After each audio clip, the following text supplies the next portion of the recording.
నాగర్ కర్నూలు జిల్లాలో deputy CM Mallu Bhatti Vikramarka పర్యటించారు. నూతన సబ్ స్టేషన్లను ప్రారంభించారు. గతంలో మాజీ సీఎం కేసీఆర్ కాంగ్రెస్ అధికారంలోకి వస్తే కరెంటు కష్టాలు మళ్లీ వస్తాయని చెప్పారన్నారు. కానీ భవిష్యత్తు తరాలకు రాష్ట్రంలో మిగులు విద్యుత్ ఉండేలా ప్రణాళికలు సిద్ధం చేస్తున్నామని వెల్లడించారు. 2030 నాటికి 20,000 మెగావాట్ల విద్యుత్తును ఉత్పత్తి చేయబోతున్నామని తెలిపారు.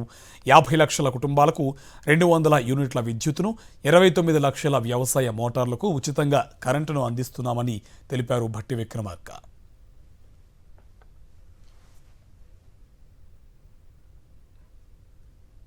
నాగర్ కర్నూలు జిల్లాలో డిప్యూటీ సీఎం మల్లు భట్టి విక్రమార్క పర్యటించారు. నూతన సబ్ స్టేషన్లను ప్రారంభించారు. గతంలో మాజీ సీఎం కేసీఆర్ కాంగ్రెస్ అధికారంలోకి వస్తే కరెంటు కష్టాలు మళ్లీ వస్తాయని చెప్పారన్నారు. కానీ భవిష్యత్తు తరాలకు రాష్ట్రంలో మిగులు విద్యుత్ ఉండేలా ప్రణాళికలు సిద్ధం చేస్తున్నామని వెల్లడించారు. 2030 నాటికి 20,000 మెగావాట్ల విద్యుత్తును ఉత్పత్తి చేయబోతున్నామని తెలిపారు.